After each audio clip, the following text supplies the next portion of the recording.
사도 바울은 성도들로부터 사례를 받을 만한 권한이 있었음에도 불구하고 한 번도 금전을 요구하거나 대우를 요청한 적이 없었습니다. 사도 바울이 권한이 있었다고 하는 것은 사도 바울이 복음을 전했기 때문입니다. 성경에 곡식을 떠는 소의 입에 망을 씌우지 말라 하신 것이 소를 위함이 아니고 복음 전하는 자들을 위한 것이라고 말씀한 것처럼 사도 바울이 성도들을 위하여 복음 전하는 사역을 했기 때문에 성도들로부터 금전을 받는 것이 당연한 것이었습니다마는 사도 바울은 한 번도 그들에게 금전을 요구하지도 않았고 자기에게 대우를 해달라 요청한 적도 없습니다. 성도들의 헌신은 어디까지나 자원함으로 이루어져야지 억지로 하거나 마지못해 하는 것이 되어서는 안 되었기 때문입니다. 이런 바울이 빌레몬에게 무엇인가 부탁하고 있습니다. 빌레몬은 성도였고 바울은 사도였는데 바울이 무엇이 궁해서 빌레몬에게 부탁하는 것일까요? 첫째로 오네시모를 영접해달라 그렇게 부탁하고 있습니다. 17절 말씀, 빌레몬서 1장 17절 말씀 보면은 그러므로 네가 나를 동역자로 알진대 그를 영접하기를 내게 하듯 하고, 여기에 그는 오네시모를 말합니다. 오네시모는 원래 빌레몬의 노예였습니다. 그런데 주인에게 잘못하고 도망을 쳤기 때문에 당시 법으로는 큰 벌을 받게 된 것입니다. 그런데 이 오네시모가 로마의 감옥에 갇혀 있는 이 바울을 만나게 되고 바울을 통해서 복음을 전해받게 되었습니다. 그리고 예수를 믿어 변화받았습니다.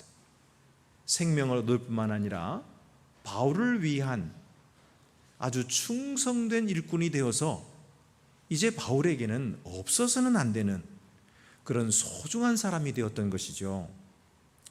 하지만 만약에 바울이 오네시모를 그냥 데리고 있는다고 하면 오네시모를 노예로 삼고 있었고 잃어버렸던 이 빌레몬과의 관계가 어색해졌을 것입니다. 뿐만 아니라 오네시모도 복음의 사역에 자유롭지 못했을 것입니다. 그렇기 때문에 바울은 이러한 어색한 관계를 깨끗하게 청산하고 싶었던 것이죠. 그래서 이 노예였던 오네시모를 그의 본 주인인 빌레몬에게로 돌려보내면서 이 편지를 전해주는 것입니다. 그래서 이 오네시모를 받아달라. 그냥 받아주는 것이 아니라 나를 받아주는 것처럼 받아달라. 이렇게 부탁하고 있는 것입니다. 사실은 부탁이 아니라 명령을 할 수도 있었습니다. 빌레몬은 바울에게서 복음을 들은 사람이고 예수를 믿어 구원받은 사람이기 때문에 영적으로 말하면 바울의 믿음의 아들이었던 것이죠. 그러니까 믿음 생활에 있어서는 그에게 명할 수도 있었습니다. 만약에 바울이 그렇게 빌레몬에게 그리스도인으로서 마땅히 해야 할 남을 용서하는 일을 하라, 또 주님께서 원수까지라도 용서해 주어야 한다고 했으니까 내가 용서해라 이렇게 명령을 했어도 빌레몬은 그 명령을 거절할 수 없는 그런 관계였거든요. 하지만 바울은 그런 사도적인 권한을 쓰지 않았습니다. 그리고 빌레몬에게 오히려 사정을 하고 있는 거예요. 그래서 8절 9절 말씀 보면은 이러므로 내가 그리스도 안에서 아주 담대하게 내게 마땅한 일로 명할 수 있으나 도리어 사랑으로서 간구하노라. 명령을 내리고 이거는 믿는 사람으로서 마땅히 해야 될 일이다, 이렇게 하도록 해라 명할 수도 있었지만은 명하지 않고 오히려 사랑으로서 그에게 사정하고 그에게 간구하고 있다. 바울이 왜 이렇게 하는 것일까요? 도대체 무슨 생각에서 자기가 사도이면서 한 성도에게 이렇게 빌다시피 사정을 하는 것일까요? 그의 마음은 어떤 마음일까요? 그는 한 사람의 마음이 변화되기를 원하는 것입니다. 이 마음의 변화라고 하는 것은 사랑으로만이 변화되는 거예요. 사랑을 느낄 때만 사람이 변화되지, 강압적으로 한다든지 이거는 마땅히 해야 할 의무다 그렇게 떠밀면은 오히려 마음은 다치는 것이죠. 마음의 변화는 언제나 사랑에서 비롯됩니다. 부드러움과 온유함, 겸손함, 간절한 호소, 이것이 사람을 변화시키는 거예요. 그래서 예수님도 사람이 되시고, 그래서 예수님이 십자가에 죽으신 것입니다. 여러분, 예수님이 왜 사람 되셨을까요? 왜 십자가에 죽으셨을까요? 그것은 죄에 빠져서 강팍해진 우리의 마음을 변화시키기 위해 하심입니다. 여러분, 세상 사람들은 좀처럼 변하지 않습니다. 그들은 용서하지 않습니다. 자기가 가는 길이 좀 아니다 싶은 줄을 알면서도 그냥 갑니다. 그거를 자신들은 우직하다 그렇게 말합니다. 인간의 도리를 다하는 것이 기독교에서 말하는 믿음이다 이렇게 생각합니다. 자기는 틀린 것을 용납하지 않는다고 말합니다. 꼿꼿합니다. 남에게 머리 숙이지 않습니다. 아닌 사람에게 머리 숙이는, 그거는 변절자나 하는 일이다. 그래서 자신의 태도를 바꾸지 않는 것입니다. 그래서 변화받기가 어렵고, 그래서 예수 믿기가 어려운 것입니다. 그들의 그런 고든 마음 때문에 예수님이 죽으셨습니다. 예수님이 사람 되셨습니다. 빌립보서 2장 5절부터 8절 말씀 보면은 너희 안에 이 마음을 품으라. 곧 그리스도 예수의 마음이니 그는 근본 하나님의 본체시나 하나님과 동등됨을 취할 것으로 여기지 아니하시고 오히려 자기를 비워 종의 형체를 가지사 사람들과 같이 되셨고 사람의 모양으로 나타나사 자기를 낮추시고 죽기까지 복종하셨으니 곧 십자가에 죽으심이라. 예수님은 그렇게 자기를 낮추시고 죽기까지 복종하시고 그렇게 하시려고 사람 되시고 이렇게 낮아지심으로 사람들의 마음을 변화시키시고 사람들을 새롭게 하시고 생명을 주신 것입니다. 여러분 생각해 보십시오. 만약에 예수님께서 그 세상 사람들처럼 악한 자를 용납하지 않으셨다면 사람이 되셨겠습니까? 만약에 세상 사람들처럼 그렇게 꼿꼿하셨다면 예수님이 십자가 죽으셨겠습니까? 예수님은 부드러우셨어요. 예수님은 겸손하셨습니다. 하나님과 동등되신 분이심에도 불구하고 그것을 내가 취할 것으로 여기지 아니하시고 내려놓으시고, 그리고 악한 사람들의 모양을 입으시고 악한 사람들 속에 들어오셔서 어린 아기로 태어나시고 그 악한 사람들을 위하여 자기 몸을 버리셔서 죽으신 것입니다. 그래서 하나님께서는 이 예수를 죽은 자 가운데서 다시 살리시고 그를 높이 들어 하늘 보좌에 앉히시며 하늘과 땅에 있는 모든 무릎을 그의 발 아래 꿇게 하시고 그를 만유의 주가 되게 하신 것입니다. 예수님은 자기를 낮추시고 죽기까지 복종하심으로 사랑을 보이신 것입니다. 그래서 이 사랑 때문에 우리가 감동, 감화받고 예수 믿고 구원받은 생명, 변화된 생명이 된 거예요.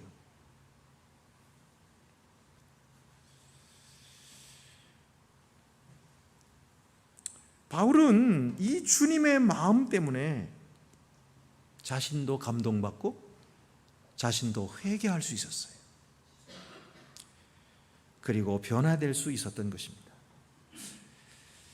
그리고 바울은 바로 그 예수님의 마음과 똑같은 마음을 가지고 지금 빌레몬을 대하고 있는 것이에요. 그래서 한 성도에 불과한 빌레몬 앞에 자기 자신을 낮추는 것입니다. 명령하거나 강압하거나 마땅한 일이라고 강요하지 않고 오히려 자신이 더 겸손히 낮아져서 빌레몬의 자유로운 선택에 맡기는 것입니다. 그가 은혜로운 선택을 할 것이다, 그가 자유롭게 결단할 것이다 하고 그에게 호소하며 그의 결단 앞에 무릎을 꿇고 있는 것입니다. 이것이 바로 예수님의 마음이죠. 여러분, 우리는 전도할 때 어떤 마음을 갖고 전도합니까? 겸손한 마음으로 전도받는 사람, 예수 안 믿는 사람을 나보다 낮게 여기고 그에게 호소하는 마음으로 전도합니까? 아니면 어떤 사람들처럼 나같이 훌륭한 사람이 어디 있어, 그러니까 내가 너를 가르치는 것이 마땅해, 내가 너에게 지시하는 것을 따르는 것이 좋을 거야, 이렇게 생각합니까?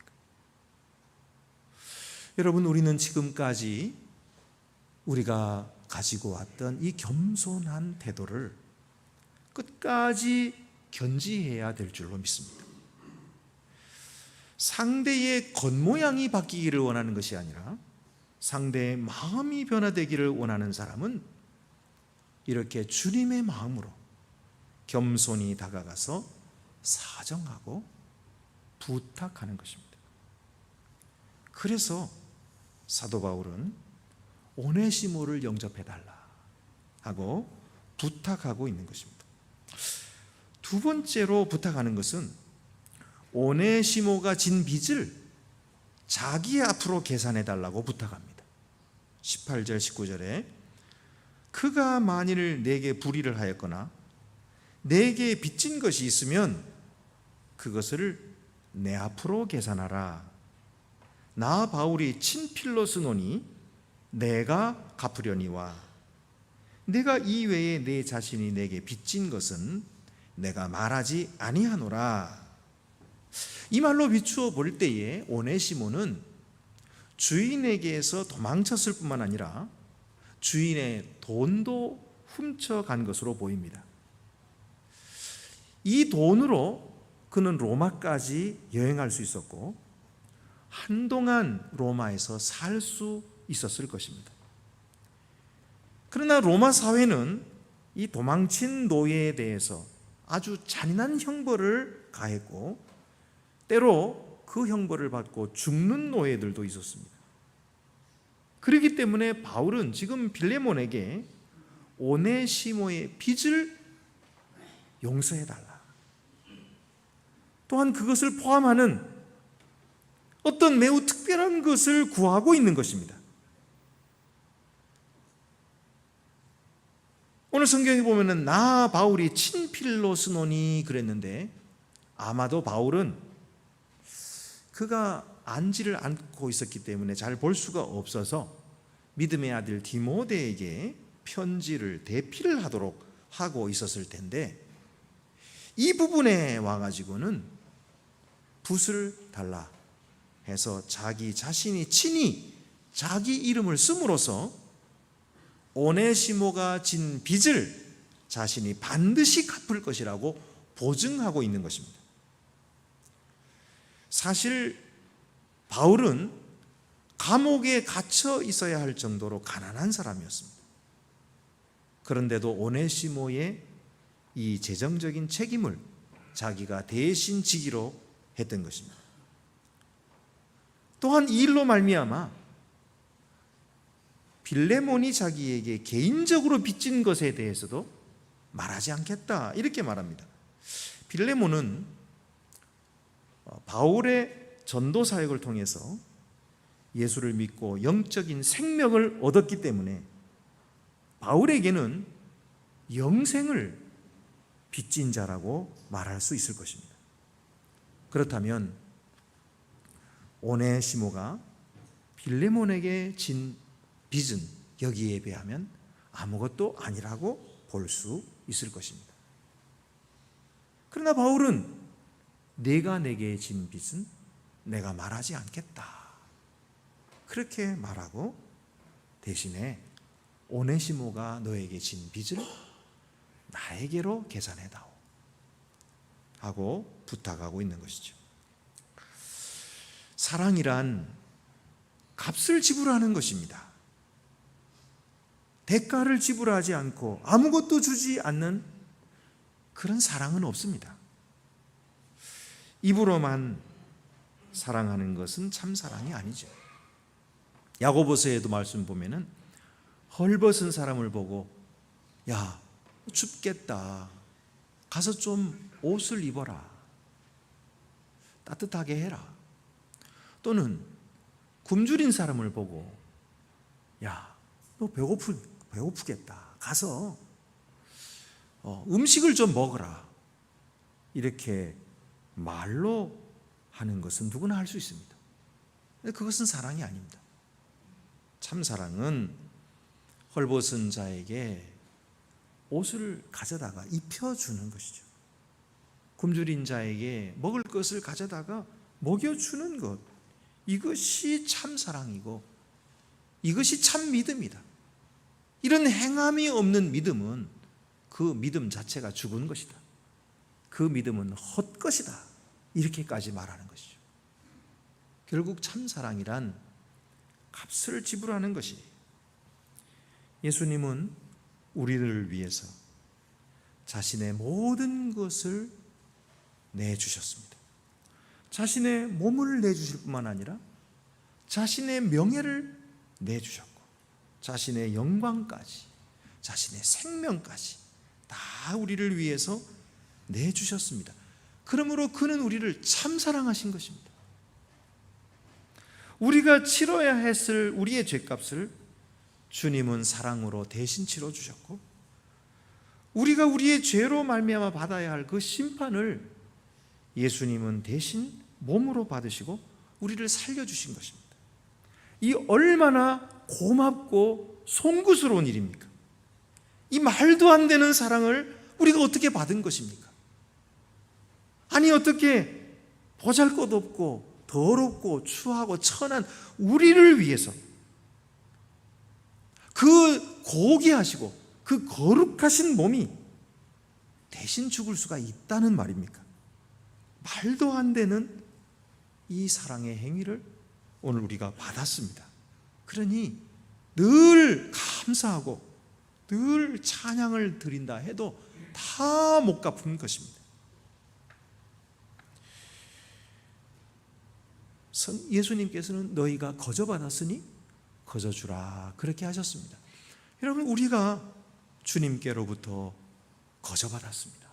그러므로 형제에게 거저주는 것이 마땅합니다.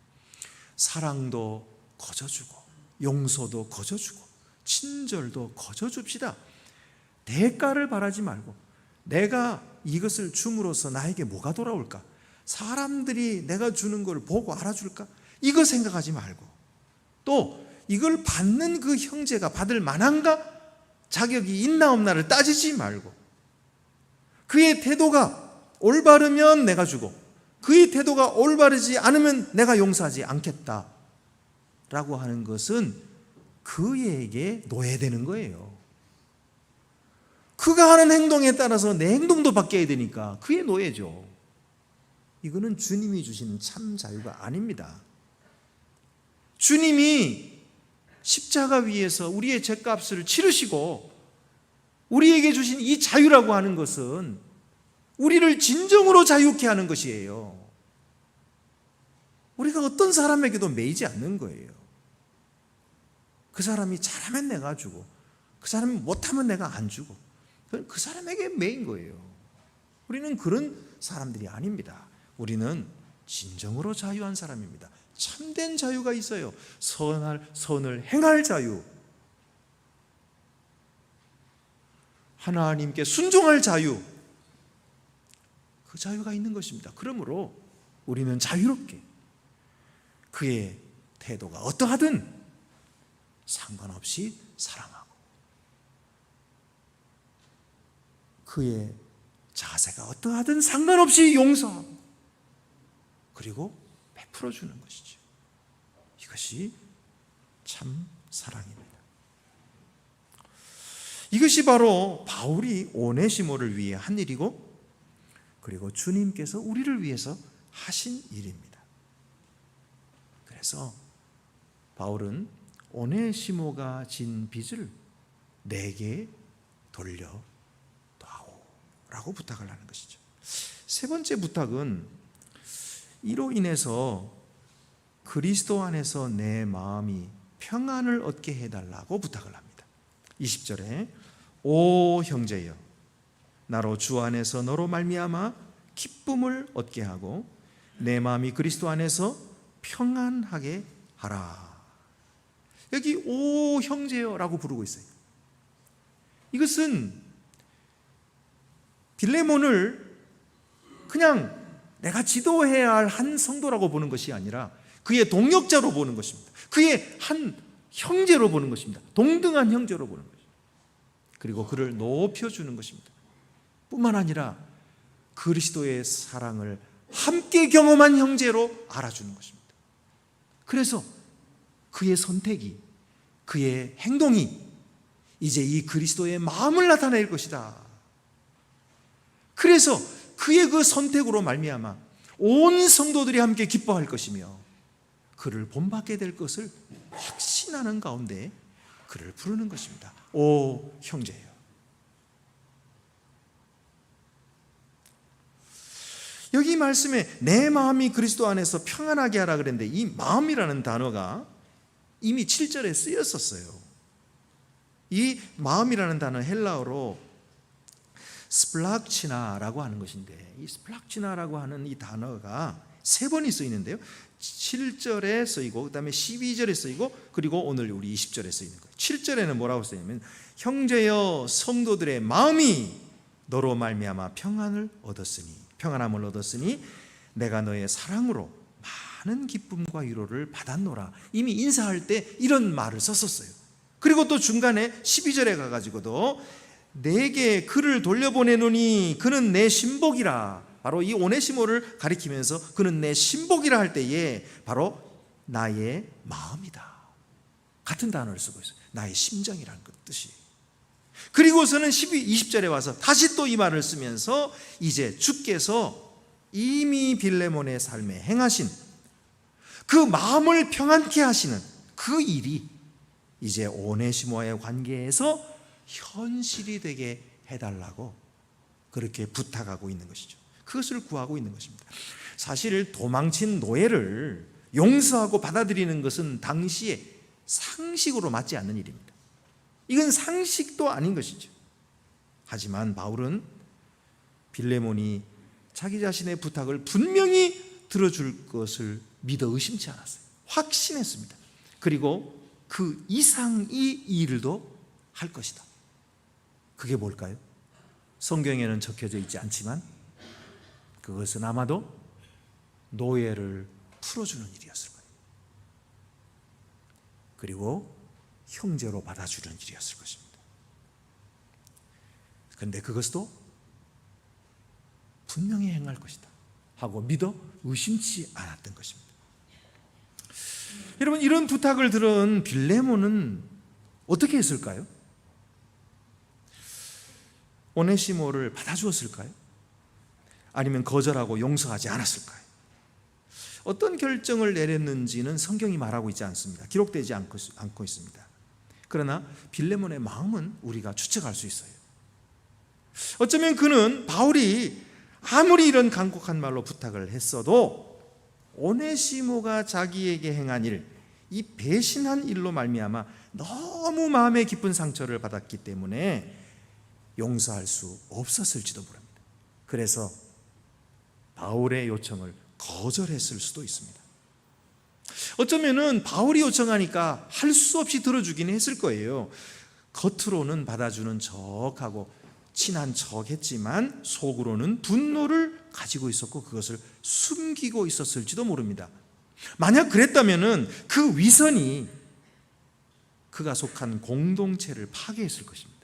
은근히 공동체를 갉아먹고 그리고 그 공동체의 참사랑이 식어지게 만드는 그런 온덩이에 퍼지는 누룩으로 작용하고 말았을 것입니다. 그러나 반대로 어쩌면은 바울의 이 겸손한 청을 듣고 마음이 움직였을 수도 있을 것입니다. 그래서 자기 자신이 가지고 있었던 모든 분노와 원망을 주님 앞에 내려놓고 주님께서 나같은 자도 용서하시고 받아주셨는데 내가 이 사람 나에게 좀 손해줬다고 해서 내가 못 받아들일 것이 뭐가 있을까 하고 받아들여주고 오히려 바울이 요청한 것보다 더 나아가서 노예를 풀어주고 자유케 해주고 그리고 동등한 형제로 받아들여 주었을지도 모릅니다. 만약에 그랬다면 그의 이 신앙적인 결단과 그 행동은 온 공동체를 감동시키고도 남았을 것이고 온 공동체가 더욱더 서로 사랑하고 용서하는 공동체가 분명히 되게 했을 것입니다. 성경이 그의 결단이 어떠했는지 말하지 않고 있는 것은 어쩌면 오늘 이 성경을 읽고 있는 우리들에게 그 결과를 맡기고 있는지도 모릅니다. 어쩌면 주님께서 이 말씀을 읽고 있는 우리 각자의 이름을 부르시면서 네가 빌레몬이라면 어떻게 할래? 너는 너에게 해를 주는 사람에게 어떻게 대하고 있느냐? 원한을 품고 있느냐? 용서하느냐? 하고 묻고 계신지도 모릅니다. 바울은 오네시모가 좋은 결정을 할 것을 믿어 의심치 않았습니다. 그래서 21절에 나는 네가 순종할 것을 확신함으로 내게 썼노니 내가 말한 것보다 더 행할 줄을 아노라. 내가 너에게 부탁하는 이것을 분명히 할 줄로 나는 확신한다. 그리고 내가 부탁하는 것보다 더 행할 것을 알고 있다. 그렇게 믿어줬어요. 여러분, 이 말씀은 똑같이 주님이 오늘 여러분들을 저를 믿어주고 있는 말씀입니다. 주님도 똑같이 그렇게 우리를 믿어주십니다. 네가 그렇게 할 줄을 내가 믿는다. 그리고 그것보다 더 할 줄을 안다. 기도드리시겠습니다. 은혜로우신 아버지 하나님, 세상은 각박하고 서로의 이익을 추구하느라 강팍한 마음을 가지지 않을 수 없는 세상입니다. 우리가 이런 세상을 살아가는 동안 나도 알지 못하는 사이에 마음이 굳어지고 목이 굳어질 때가 얼마나 많은지 모릅니다. 그러나 주께서는 오늘 또다시 말씀을 통하여 십자가에 달리신 예수 그리스도를 보여주시고 그 귀한 사랑을 함께 실천해 나갔던 바울과 오네시모와 빌레몬의 이야기를 듣게 하셔서 우리의 마음을 또다시 열어주시고, 그리고 십자가에 달리신 예수님의 겸손한 그 마음을 우리 속에 넣어주시고 회복시켜 주시니 감사하옵나이다. 주여, 우리가 날마다 주님의 그 마음을 품고 살아갈 수 있도록 도와주시옵소서. 이것이 세상을 넉넉히 이기고도 남는 큰 능력인 줄 믿게 하여 주시고, 오늘도 용서하지 않는 세상 속에서 용서하고 미워하는 세상 속에서 사랑하고 증오하는 세상 속에서 품어주고 받아주는 거룩한 주의 종들이 더욱 되게 하여 주시옵소서. 우리 주 예수 그리스도의 이름으로 기도드립니다.